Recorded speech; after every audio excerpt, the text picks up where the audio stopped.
Hi, my name is Pablo Picato. I'm the chair of the Department of History here at Columbia, and my role is to introduce all the speakers today, and then I will let them comment and discuss James's book. So let me start by introducing the author of the book, The Case of Ireland, and you have discount sheets here if you're interested in 20%. Okay. James is a faculty at the Department of History since 2021, right? He got his PhD from Cambridge University and specializes in the political and intellectual history of Ireland, Britain, and the West and Western Europe. We'll talk about what his work is, but I just wanted to mention a couple of other publications that may also give you a sense of the range of interests that James has as a scholar. I think this is a chapter in a book, an edited book, International Relations, Power, Peace, and the People, in the Cultural History of Democracy in the Age of Enlightenment from 2021. Another article I wanted to mention is Stay at Home, the Politics of Nuclear Civil Defense in 1968-1983, published in 20th Century British History. So you're responsible for that. I just wanted, and then I'll introduce the speakers that came to talk about James's book in the order in which they will be responding. First, Professor Isaac Nakhimovsky, Associate Professor at Humanities in Yale University. Again, I'll mention some of his publications. The first book is The Closed Commercial State, Perpetual Peace and Commercial Society, from Rousseau to Fichte, from 2011. He's collaborated in 2 volumes of essays on 18th century political thought and post-revolutionary legacies, Commerce and Peace in the Enlightenment, from 2017, and Markets, Morals, Politics, Jealousy and Trade, Jealousy of Trade, and the History of Political Thought. And his next book is The Holy Alliance, the Liberal Idea of a Federal Europe After 1815. Thank you for coming.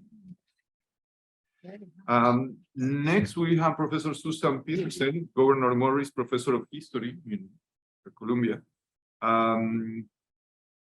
She specializes in British history, the British Empire, comparative European history, international history.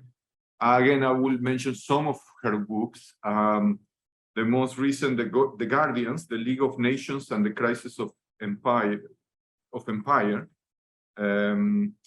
But she also published Settler Colonialism in the 20th Century, Projects, Practices, Legacies, Eleanor Rathbone and the Politics of Conscience After the Victorians, Private Conscience and Public Duty in Modern Britain. Thank you, Susan, for being here. And Professor Nadia Urbinati, Kyriakos Tsakopoulos, Professor of Political Theory at Columbia University, a political theorist who specializes in modern and contemporary political thought and the democratic and anti-democratic tradition. She's co-editor with Andrew Arato of the academic journal Constellations, an international journal of critical and democratic theory, and is the author of several books. I'll mention Me, the People, How Populism Transforms Democracy, Democracy Disfigured, Opinion, Truth, and the People, and Mill and Democracy, From the Athenian Polis to Representative Government. Thank you, Nadia, for being here. So I now yield the mic to Professor Stafford for introduction. Thank you very much for that kind introduction, all of you for coming, and particularly to the other speakers tonight. It's a real joy and an honor that you've taken the time to be here and to read and talk about my work. Thank you. I want to start by telling you a little bit about where the idea for this book started and how it developed. The point of origin is in some ways a surprising one, the site of a former steelworks at Ravenscraig near Glasgow in Scotland. It was the night of elections to Scotland's devolved parliament in May 2011, when the Scottish National Party scored a stunning upset victory against Scottish Labour. I was in Ravenscraig as the votes were counted because I was working for a time after my graduation for a Scottish Labour politician. And that night in 2011 led to the referendum on Scottish independence in 2014, one that called the 1707 Treaty of Union, first formed the United Kingdom from the separate realms of England and Scotland, into question in a way few had thought possible just a few years before.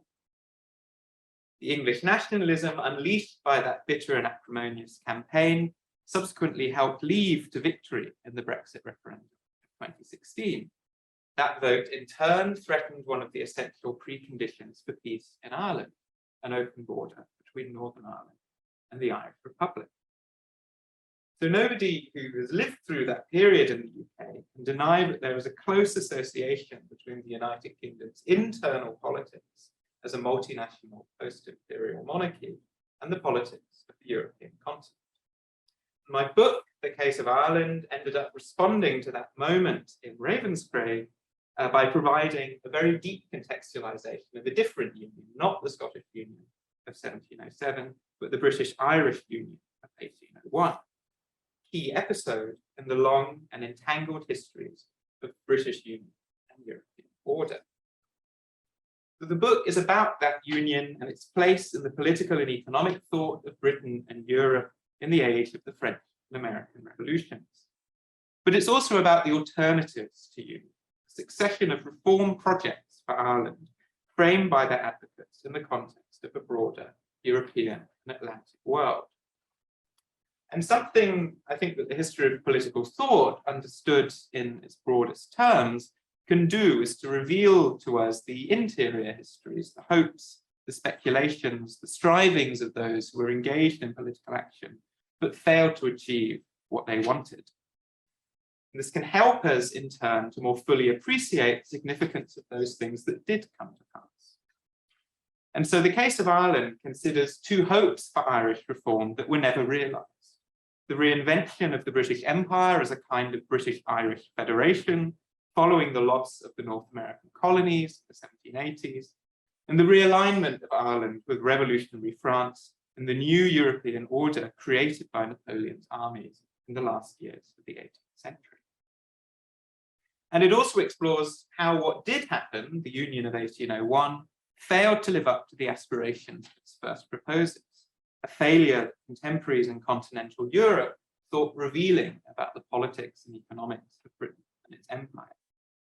So in this sense, the book is a history of failure and of the recognition and interpretation of failure.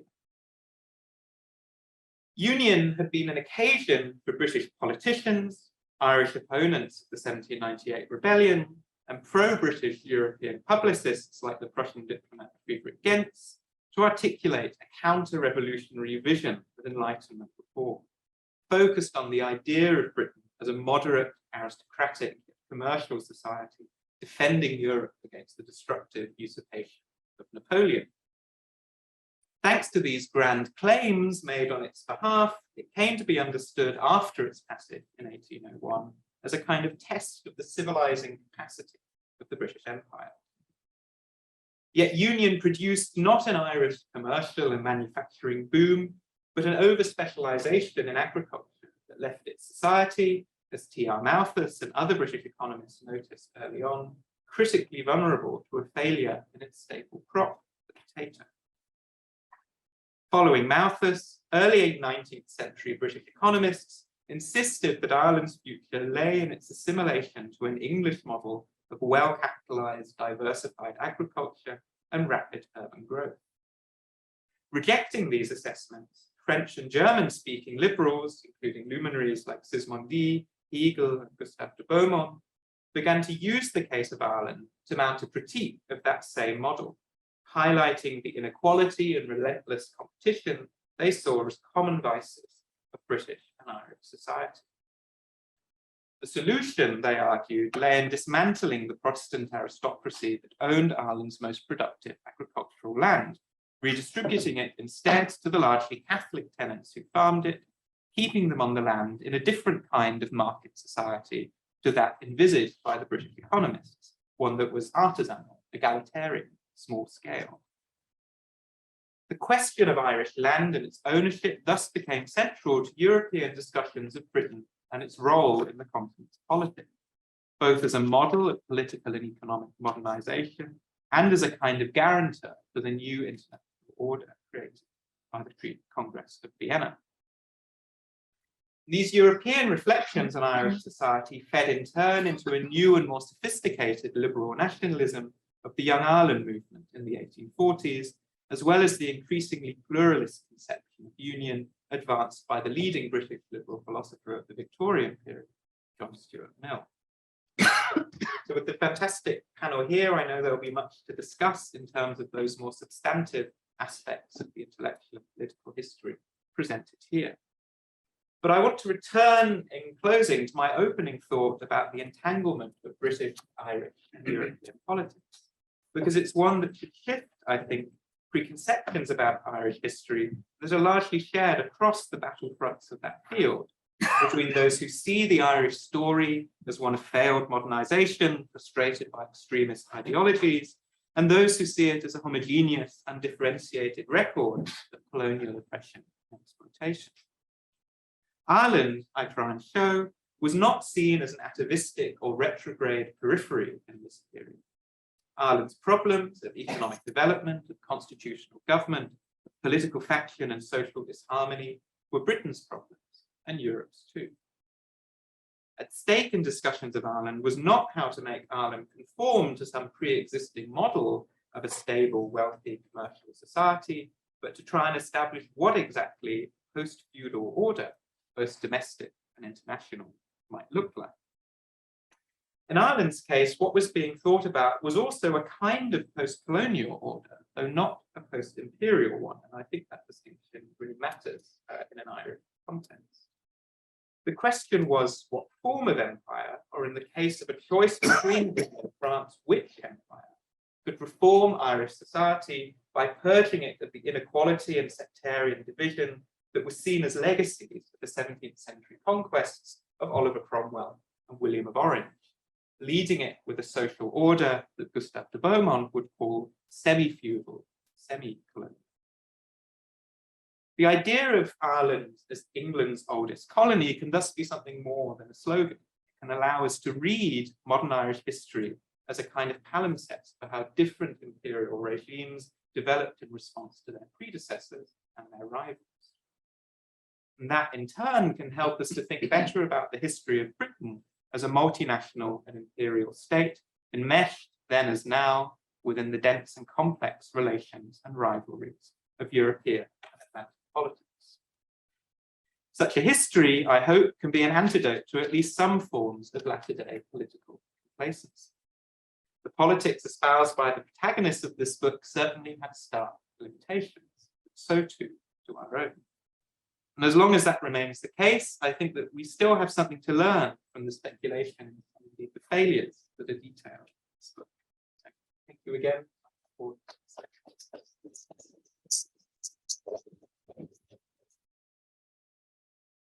Hey, very excited to be here and to get to comment on this book. I suppose I'll be commenting on it as also a historian of political thought.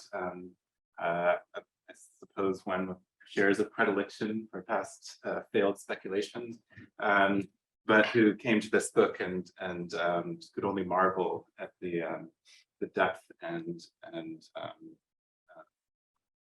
richness of that speculation and of the treatment of it.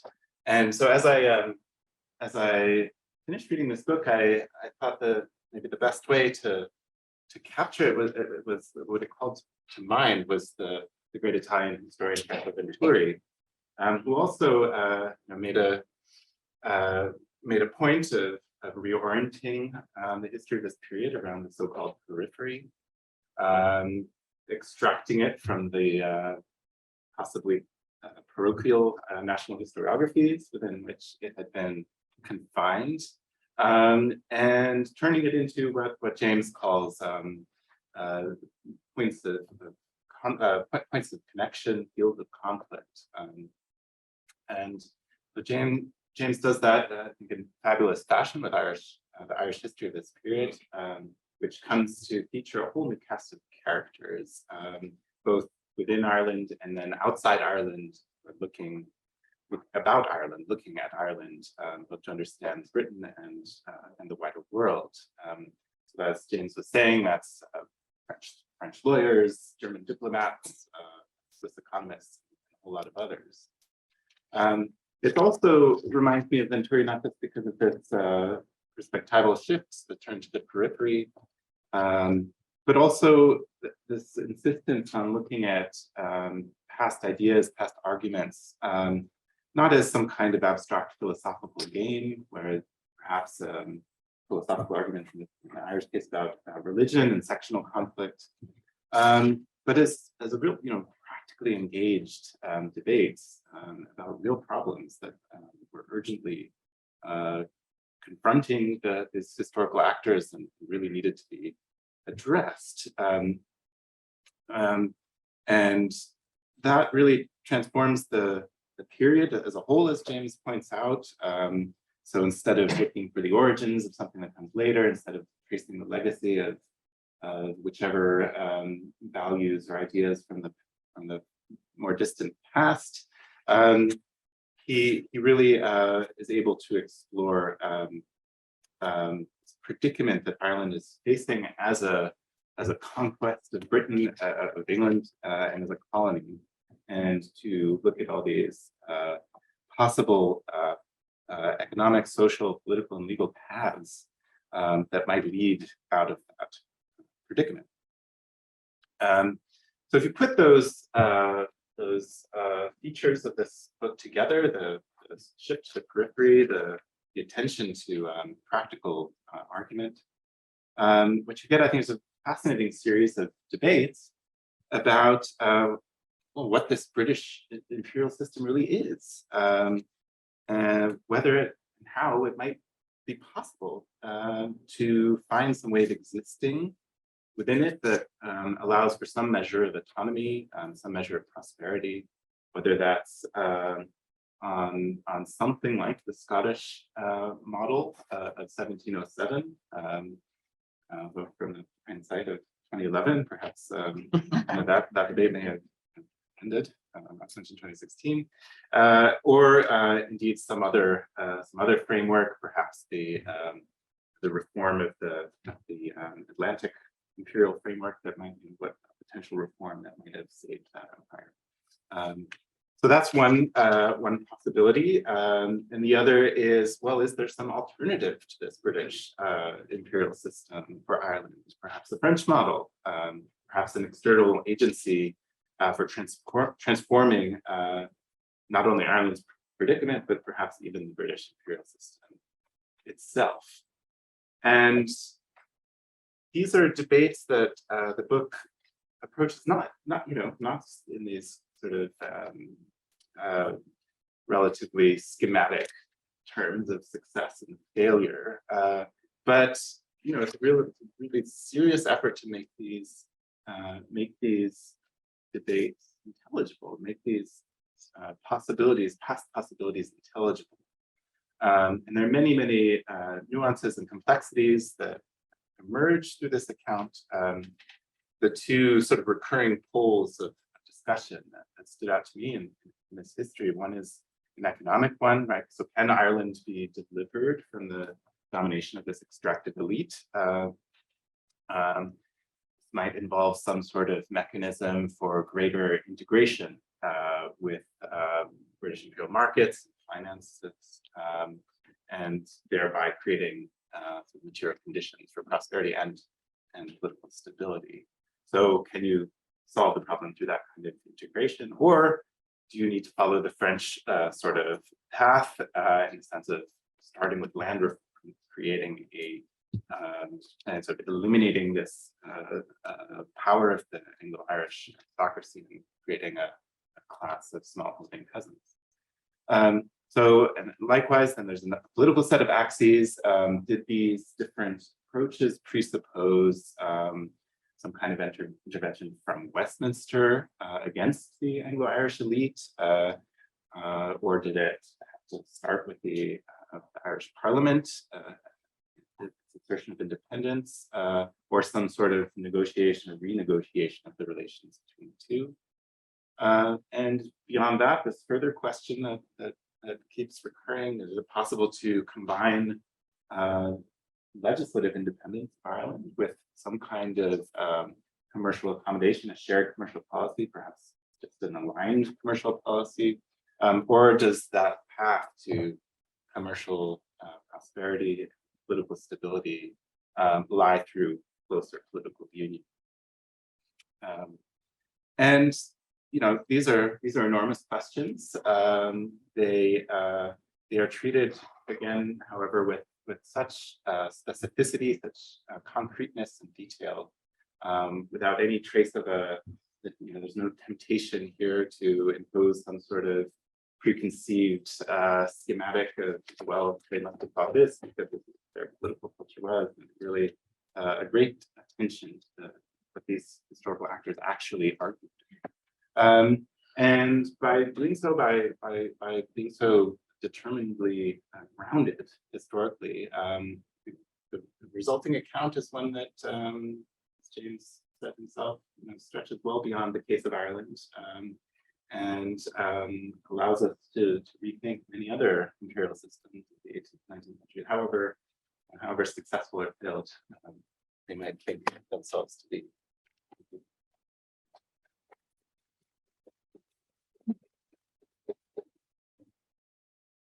So thanks for inviting me. It's great to be here. And I want to speak today about how James's book is useful for those of us who are not historians of Ireland, but are jobbing historians of Britain or the British Empire or Europe. Let's start from the fact that for those of us who teach modern British history, Ireland's a problem. It's both part of our subject and a troublesome outside agitator. So many of the great set battles of modern British history, the rooting of the Protestant ascendancy, the construction of the United Kingdom, the delineation of aristocratic cultures, establishment of landed capitalism, either took place in or involved Ireland. And so many too of Britain's most significant 18th and 19th century thinkers, Smith, Burke, Lecky, Mill, not to mention social novelists, Edgeworth, Trollope, tested their ideas on Ireland. But we don't write British history as if Ireland were central. Partly this is because we lack a persuasive analytical framework for writing Ireland into our story. Sorry. We do have some options. We can treat Ireland within the context of the British Empire as a colony, and that makes sense, for Ireland was colonized and militarily subjected, its inhabitants, lands appropriated, religion attacked, and voice suppressed. But it doesn't make complete sense, for Ireland was, unlike other colonies, represented in Parliament, overrepresented in imperial service, and developed a nationalist movement that often transcended divides of religion and land. Nor does the recent vogue for four nations history entirely satisfy, for those nations are so uneven and unequal, even so unequally nationalist. And we're all constrained to by a kind of weird compunction, as if, having grasped the nationalist frame, we feel it slightly improper to treat Ireland as part of British history. So we pause on Ireland only when it intrudes on an English story or disrupts the flow of parliamentary business, as in 1798 or during the famine or with the successive home rule crises. Otherwise, it's kept off stage. As a new imperial historian might put it, metropolitan Ireland are not made part of a single analytical frame. So this is where James's book helps us.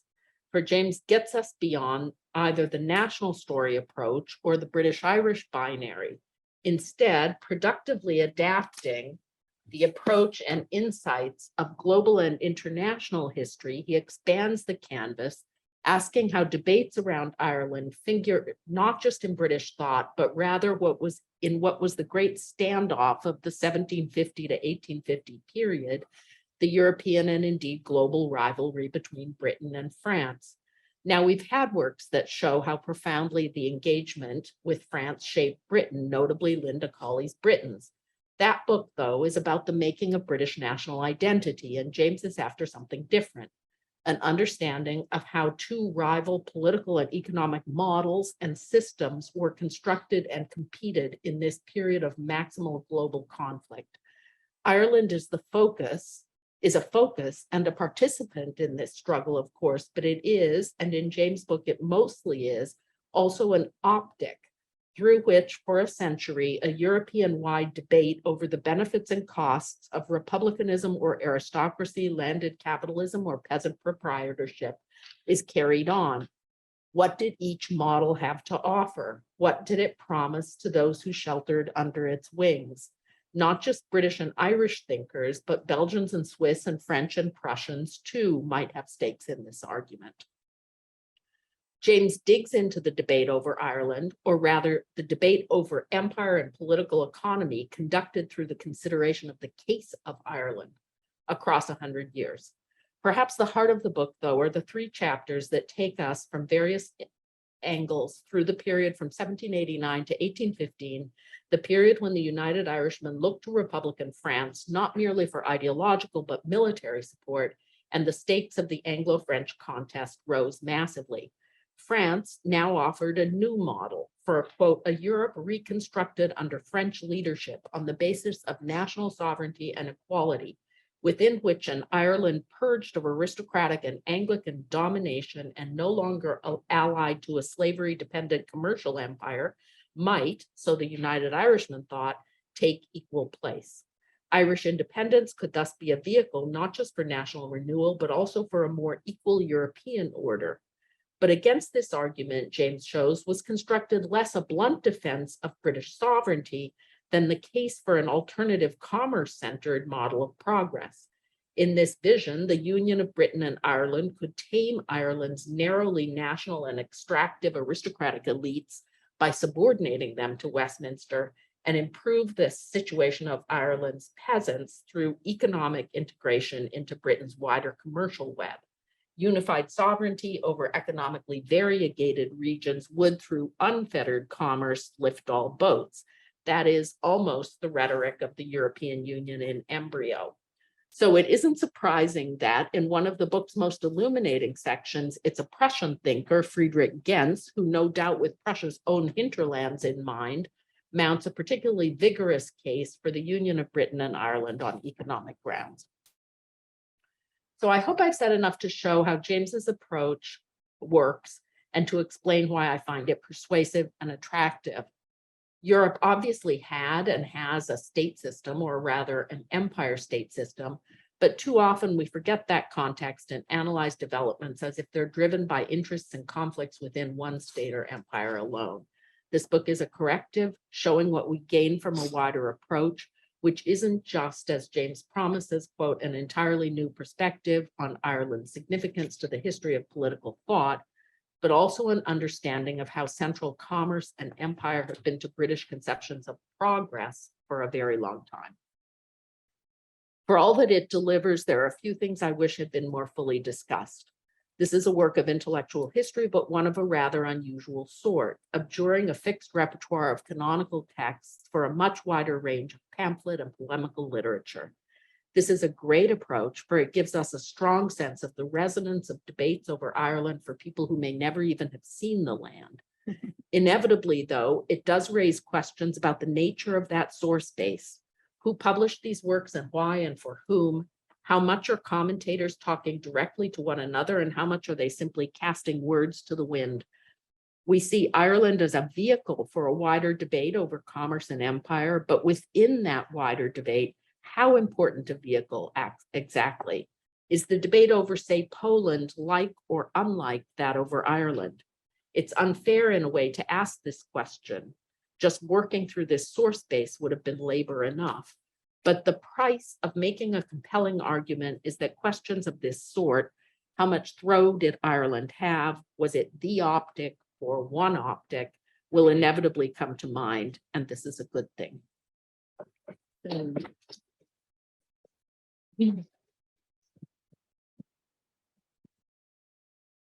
But it's very refreshing to talk with historians. I'm so unused. Fantastic.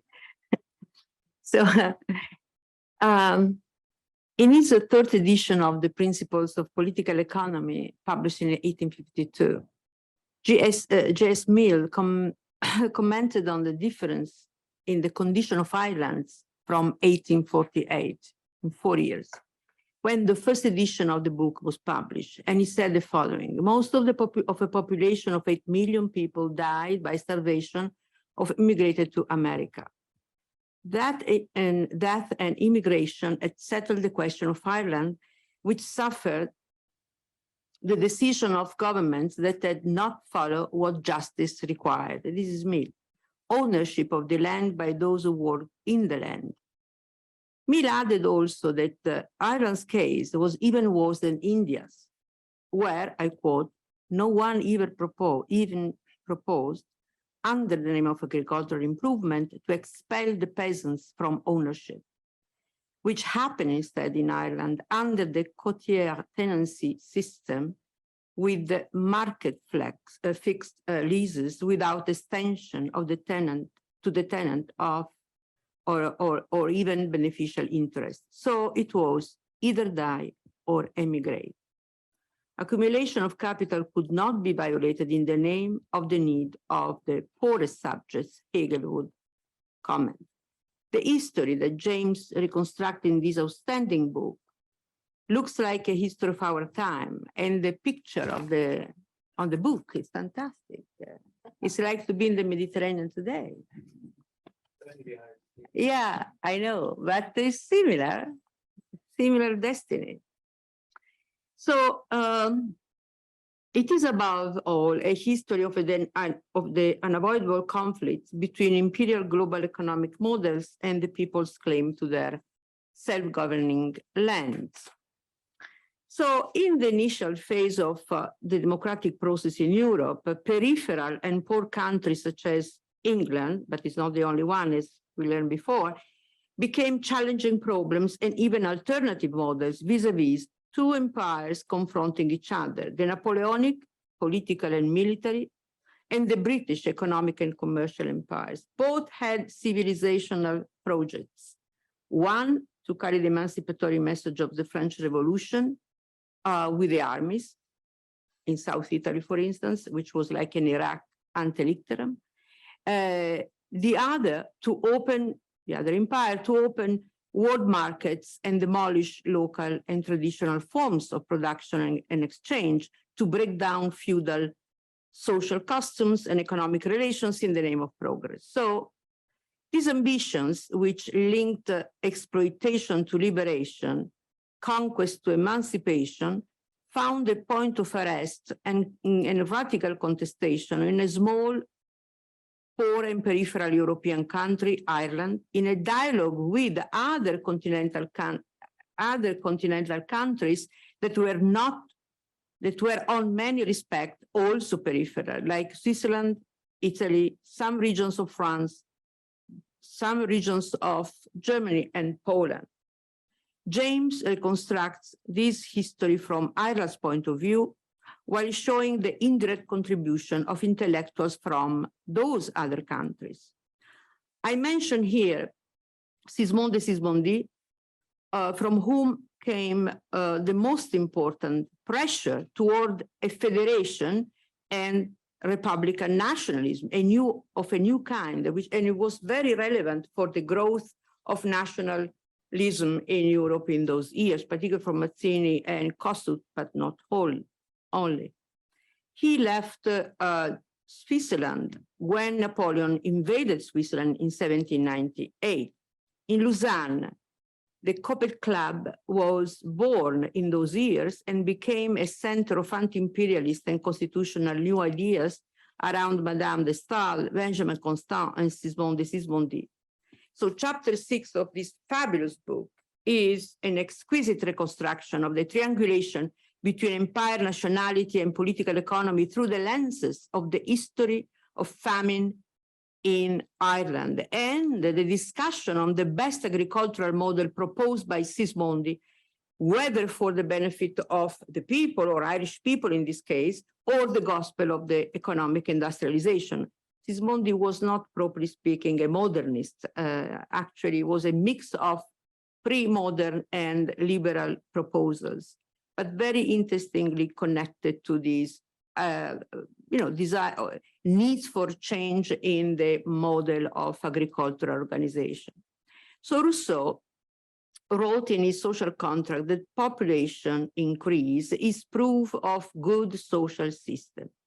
Well, in early 19th century, Ireland suffered a radical decimation of its population through famine and immigration, as we said, and this was a failure of the Cotter model of agricultural production that Mill lamented, and above which Mill also wrote. But that was a failure that did not remain confined to colonize Ireland and soon spilled over the colonizing country. The effects of the failure of the Cotter model were soon felt in Britain, as James tells us. Indeed, immigration, before taking the road to America, headed for England, bringing an army of workers who, while becoming an important factor in industrialization, destroys the wages and living condition of poor Britons. So I quote, no, I don't have time to. So I quoted from 218. Fine.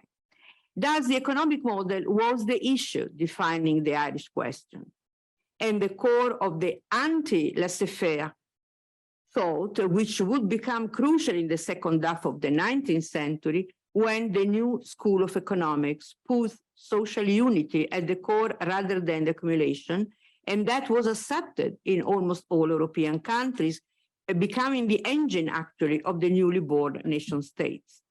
So crucially, contributing to this anti-Manchesterian turn, as it was said, called in the 1870s, was precisely Sismondi, who put in circulation the Toscan and French Métayer model, which associated an economic of sustainability with traditional and even paternalistic social relations like co-managements and good local public life, with strong criticism, of course, by Marx.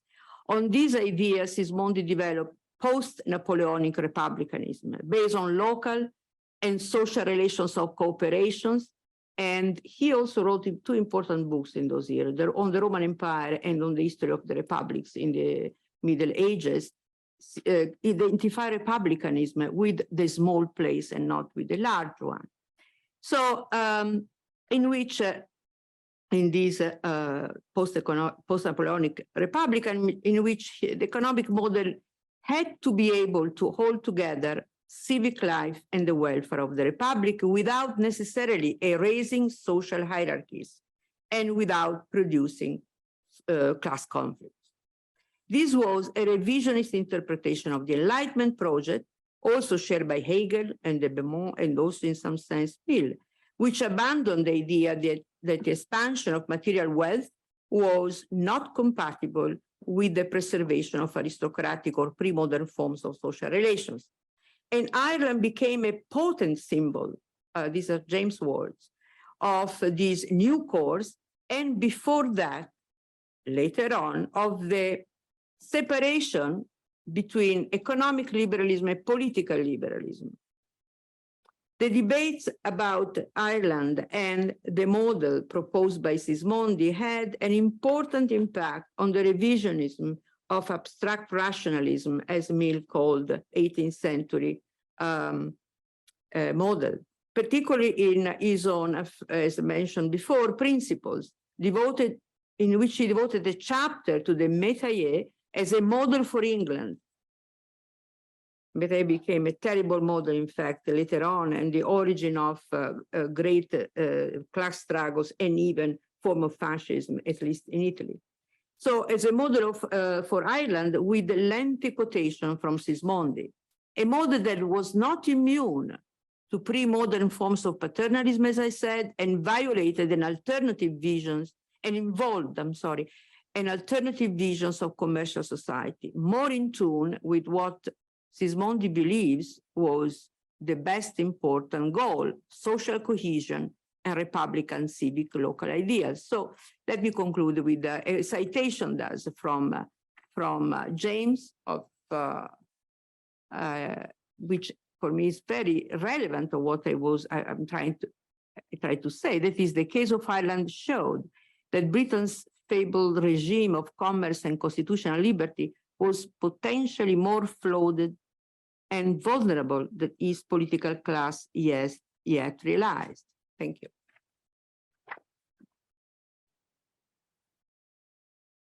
James, you want to respond, and then we'll open the floor for questions. Well, thank you for these three really wonderful comments. Struggle to do justice to everything that was said, but I'll kind of move through. So yes, Isaac, yeah, it is I do try and think about, having emphasized in my introduction, the speculative nature of what's going on. It is true that, and this sort of starts to speak to Susan's question about the source space as well, that it is really geared towards, in most of the chapters of the book, to people who had some kind of concrete project that they were advancing. And what I try and do, the canonical names do appear.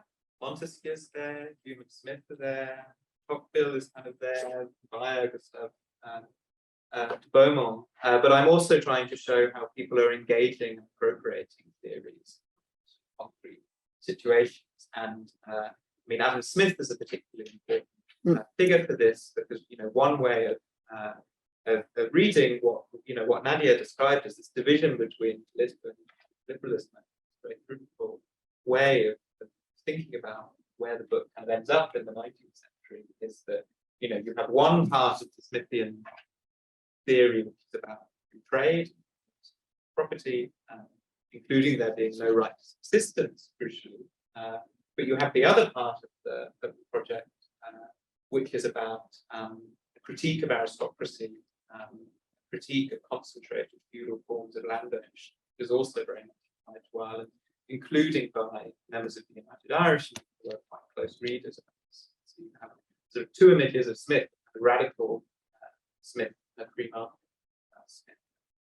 Sismondi, in a way, is developing, including in his historical writing, the radical Smith. So I am interested in these sort of processes of reappropriation, kind of how we get from the commanding heights of political theory, as it were, to the struggle for negotiating tariff rates in potential trading agreements between two parliaments within the same empire, and really knotty institution problems. So yes, that brings me to Susan's excellent question at the end of this really helpful set of and kind set of reflections about what the book says to British and British imperial history. So in terms of this problem of it being words to the wind, I mean, I guess at stake here is the number of different genres that are involved. So I deal with a lot of parliamentary speeches, for instance. Their audience is obvious. Particularly in the 1780s and 90s, there's also a culture of circulating pamphlets based on printed parliamentary speeches. I kind of allude at points, particularly in the chapter on union, that there's a kind of organized effort. I've read letters from people in Limerick complaining that the Dublin delivery of pro-union pamphlets hasn't arrived fast enough, and where's my money, and this kind of thing. And I mean, that is all fascinating, but if I put all that in, it would be so there is, within the British and Irish context, I think there is, within the pamphlet culture of the time, a big shift then is the emergence, obviously, of the literary journal, the Edinburgh Review in particular, which played a big role in the 5th chapter of the book. And I think that shift in genre combines with just a huge uptick in the total volume of printed matter. in general in the early 19th century, but it does, I think, increase visibility of Ireland. And I kind of have a hypothesis about why that's the case, which is that union means that when Ireland is discussed, it gets reproduced in the British press, it gets picked up then by European newspapers and journals that make excerpts of, Hansard and do kind of reproduce parliamentary reporting in that way. The question, and again, sort of big books like de Beaumont's Ireland, it goes through 7 editions, still in print on the eve of the First World War. If you are French speaking, it is the book that you read. So there are then kind of, isolated. Some of the bigger texts that I talk about, they are really big texts. And de Beaumont, even updates Ireland and then 64 edition, the long preface with next to what's going on. Something that probably should have made the cut for the book, but didn't. Then the hardest question, I think, is the relative weight of it. And this kind of speaks also to what Nadia, what Isaac was saying about the ways this connects to a broader history of European liberalism, European nationalism. So I think I don't want to say that the total volume of discussion of Ireland is higher than the discussion of a case like Haiti or Poland,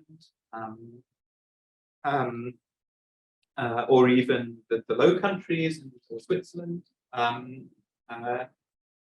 because I think ultimately that's not something that's amenable to being quantified. I think why Ireland is a compelling case is because everybody understands that Britain's important to the coming power period, and that the struggle between Britain and France is important. So I am, as the political, I am selecting on the dependent variable in terms of picking texts that highlight the importance of Ireland. But I think that's justified from the more kind of qualitative perspective that I obviously adopt, because of what these texts say about the specific importance Ireland has as a kind of mirror onto Britain. So, and the history of Poland, can tell you lots of things, but it can't tell you that. So that is kind of the justification for put case in the titles. That's the justification for the case selection, if you like. It's what it tells you about Britain. Yes, and that then kind of relates back to, because it's interesting, actually, I think you've, Nadia, your comment kind of built something out, a distinction that was kind of latent in the 6th chapter, but which I don't really draw, because I am kind of quite taken with the idea that when de Beaumont writes about Ireland, it's not in the guise of a kind of anti-imperial critique of British rule in Ireland. It's in the guise of saying, and de Beaumont is friends with people in the British elite, including Mill. It's about saying, well, look, you could do it slightly better. Different. You think you have it. You think there's nothing to learn from France. Actually, there's this one trick using centralized power to break up aristocracy. We're really trying it. So we recommend that you try it. That's kind of very Jacobin. Yes, indeed, like a sort of a controlled application of that. That's what Ireland needs. But Sismondi is on your reading is doing something different that points more towards that, and which is also what Young Ireland and see in this argument, more towards this political economy of kind of national solidarity based around a peasant economy, and I think that not to be too presentist about it, but I think that difference of culture between British and European liberalism is still a real thing. And it's particularly, it's a strong difference of political culture, I think, in some ways between Britain and Ireland that endures today as well. These kind of different sort of species of liberalism, something interesting. versus something based on the previous system. So yes, that Thank you. sums up what I can say. So thank you very much again. Thank you. Thank you. Great table. And now, if you have questions, I would ask you to raise your hand, identify yourself, you know, usually. Okay, yeah. Yes. Hi, thanks very much, James. Peter Hessian is my name from Ireland House in NYU.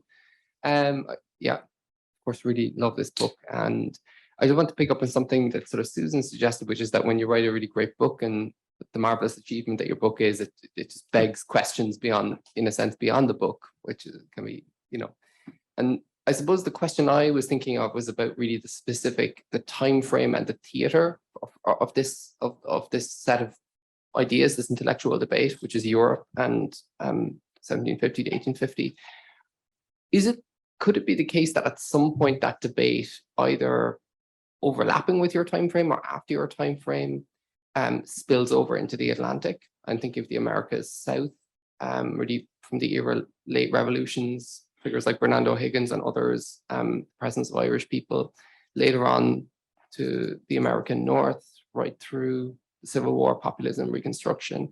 Is there something like a case, you know, the case of Ireland, that is seeping out of this European theatre and time frame into something somewhere else and something different? And I know that's a speculative question that's naturally not covered in the book, but particularly from the flow of two generations of particularly of figures that populate your book, which is the United Irishmen. A lot of them end up in the US, and of course of young Irelanders too. And I suppose I would say, anticipating even my own question, is possible that the answer is that this kind of debate of this type with these figures isn't quite possible. So the answer may be just no, but perhaps not. Any thoughts? Okay, well, I mean, yeah, this sort of really takes me beyond where I'd say I'm you know, serious competence or any kind of competence. But so I think, I mean, obviously, I mean, you mentioned the South, and there, you know, there is an issue of land, and that, you know, we were talking about this, and perhaps you can talk about this, because there is this sense, I think, reading teaching Du Bois's Freeman's Bureau for the core. And it is an argument, I was struck by the familiarity of the argument from the Irish context, that you need this centralizing power to achieve land redistribution successfully. That you need to, in some sense, go over the heads of a local elite to make that possible. And that strikes me as a kind of Tocquevillian argument. So I think certainly in terms of how problems of government conceptualized, there's and I think even that, it's not that essay, I think it's one of the later essays about Georgia that mentions in passing the Irish. So I think that's definitely part of an Irish land question. Seems from that, you know, very narrow sample to be kind of part of the mental furniture of the the other figure, obviously, to mention in this context is John Mitchell, because that is, you know, as Nadia pointed to with Sismondi, how this kind of critique of laissez-faire can issue in a sort of solidaristic European nationalism. In Mitchell's case, it can also issue in a kind of racialized. Mitchell's inspiration is Thomas Carlyle, his critique of British liberalism. And, you know, he goes so far to say in his writings on the Irish famine that British liberals value their kind of fantasies of emancipation for enslaved Black people who will never be able to work unless they're under the whip, over the rights of white Irish men they're allowed to starve because of their belief in markets. What links those two flawed projects of abolitionism and the famine as this belief in kind of market disciplines. So I can't give a more substantive answer about debates going on within Irish America, but certainly it's a strand that's coming out of this, that, you know, going across the Atlantic was the direction.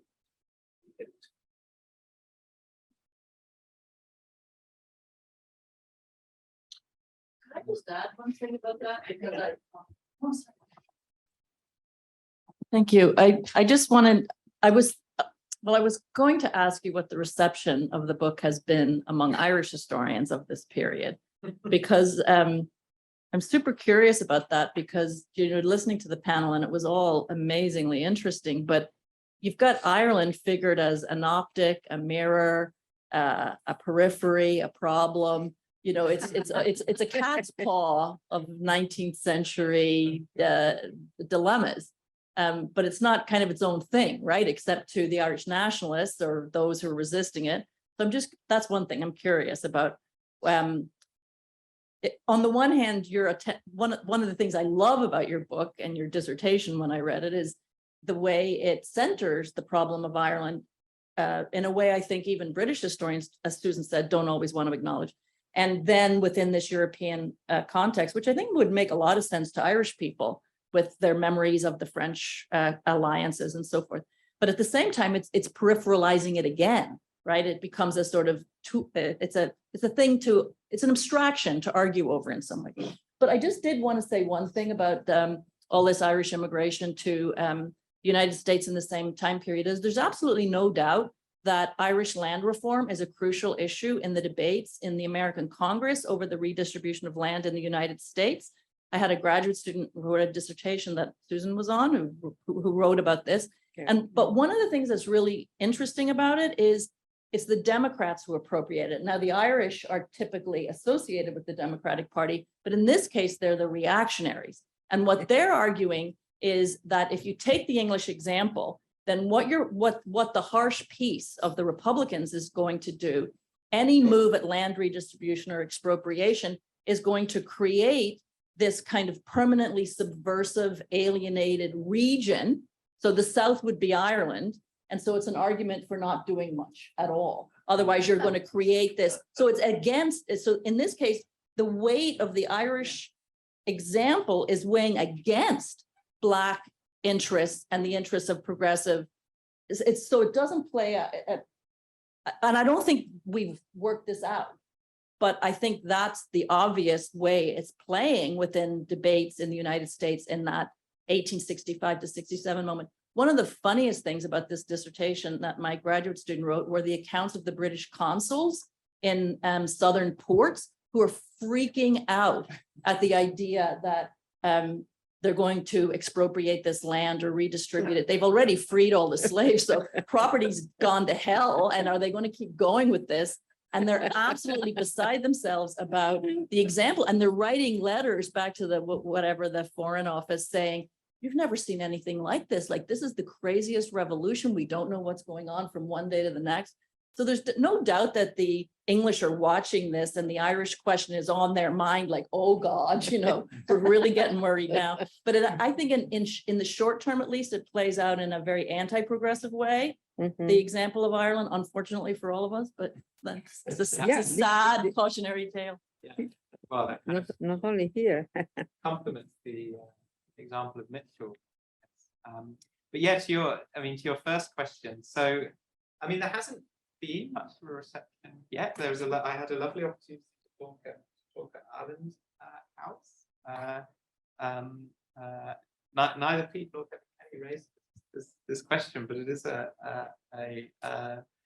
it's a big one. It's kind of a problem of, I have actually had it in other ways. I've had people say to me, you know, from a different direction, well, the Irish aristocracy weren't actually as bad as all of your thinkers say they were. They were better farmers, better approvers, some of them, better landlords. You say this. Yeah, I mean, I have to. Yes, everyone has to be. I mean, I guess it's sort of just a problem with intellectual history in general. I don't think that it is specifically sort of peripheralizing Ireland to deal in representations of Ireland. And what I'm trying to show is that the representations are a good deal less peripheralizing than one might expect, that really kind of comes in later. It starts to come in towards the end of it.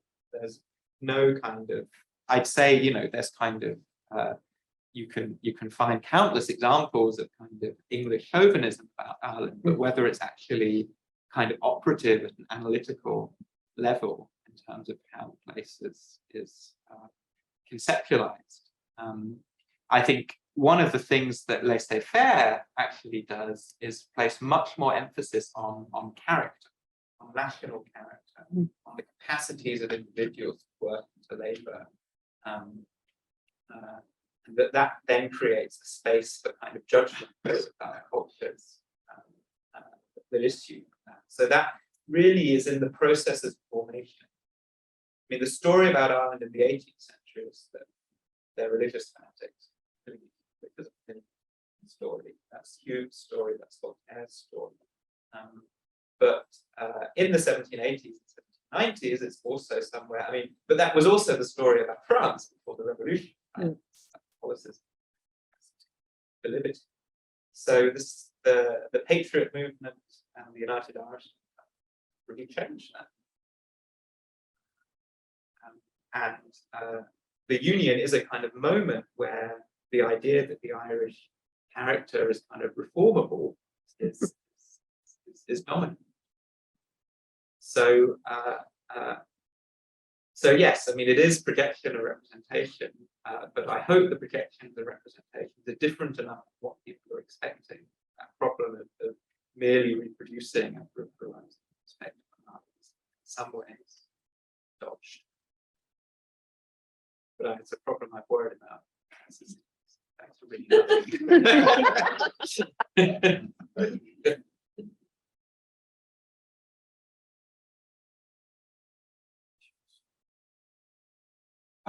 Can I say something? I mean, I'm thinking about obviously Latin America all this time, which is it's another mirror, no?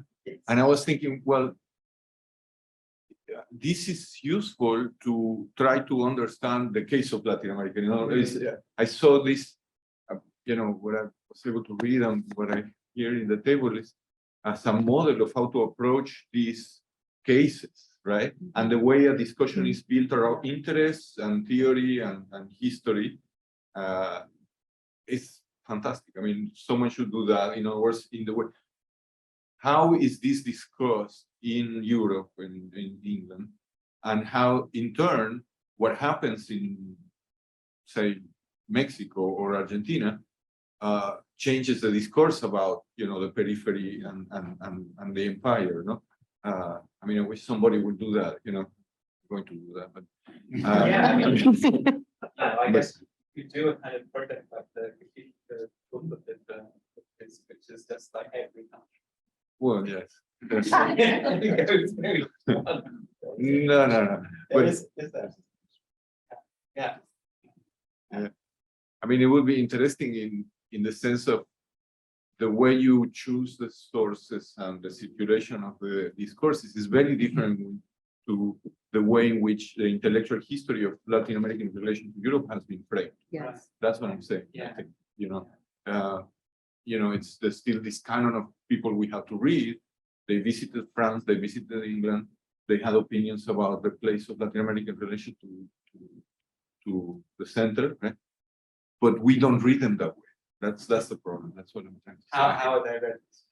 Well, until recently, they're basically trying to, they're read in relation to a canon and through the idea of influence and not really dialogue, right? And in isolation from all these other kind of texts that you're using, that are living and are full of interest. And I mean, for example, the British consuls in Mexico in '48, they're writing things that are very interesting. Because, what is going on? The US is going to take over. We should do something.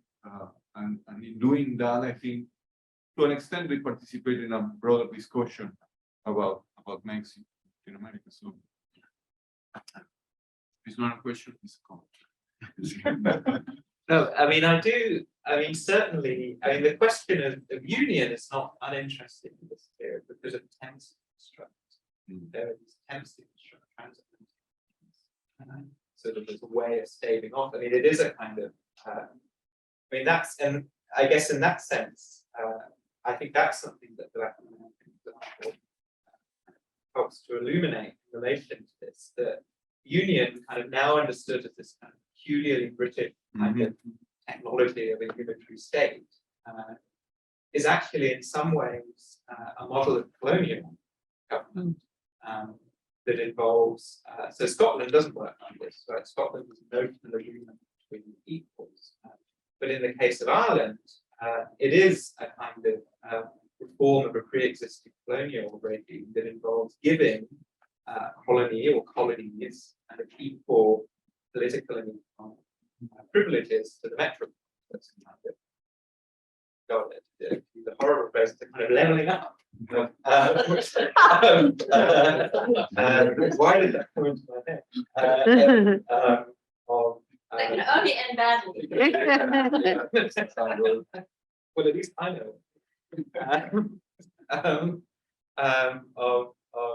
Of territories that are kind of peripheral within the imperial system as a way of securing more revenue from them and more political kind of buy-in from them for the goals of the metropole. So that's, there's a sense there.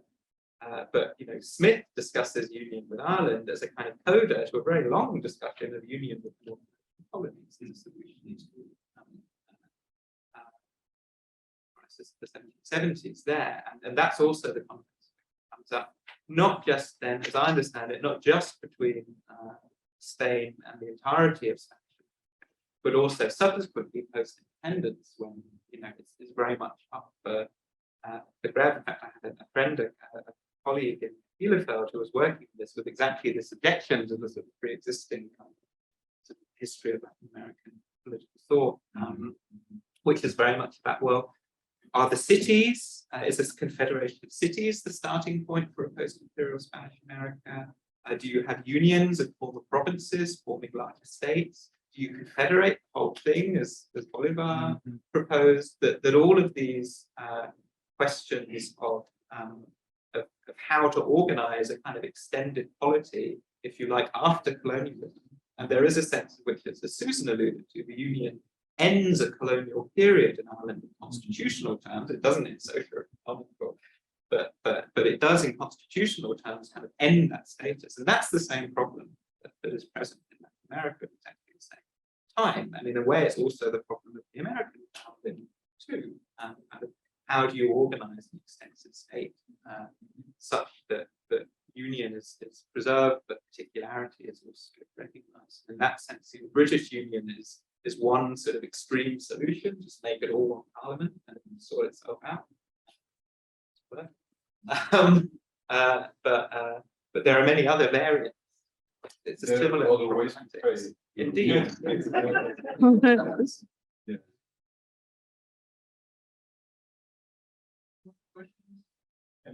Yeah, I thought maybe I could add a little bit more of a case for the primacy of the case of Ireland, which has to do with the the unavoidability of the Anglo-French rivalry in the moment, and that the Irish case is so central, both to how that rivalry is understood as it develops, even to the point where it's argued in the sort of the development of political economy as a formalized has very much to do with these arguments about, well, the big environment.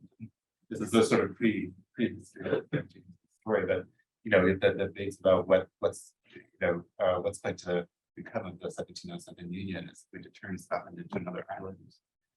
What's the reason for it in the first place? Well, fear of Irish competition and lower wages and so on. And so all of that is already part of it. When the French start thinking, how are we going to compete with the British? We've just lost how do we catch up? They look to these Irish arguments immediately about wages and currency and so on. And so it's already there. And so if every other proliferation of cases with other the Polands and the Latin Americas and so on get thrown into this growing dynamic, the Irish case is already No, thank you, thank you. That's really helpful because it does kind of bring, a distinction almost kind of methodologically or in terms of the framing that I want to draw in the book. That in a sense, it's not a kind of transnational intellectual history. There are quite a lot of those about, Ireland and Polish nationalism, Poland and Irish nationalism. These kind of, or Ireland and Italian nationalism. Another one. There are a number of excellent volumes about that. What this is trying to do, because it has more of a sense of kind of old school international history or kind of geopolitics, exactly to sort of push to the fore that it's the Franco-British rivalry, also sort of emulation, exchange, collaboration, kind of by the mid-19th century, kind of competitive collaboration, incorporating both European and colonial politics, including Latin American late expeditions, sort of Anglo-French kind of joint operation, and many that will come down until Suez. I was thinking about 1861. Yes, Yeah. exactly. Yes, so that the emergence of that relationship, I think Beaumont is quite an interesting figure. That he's the ambassador to Britain.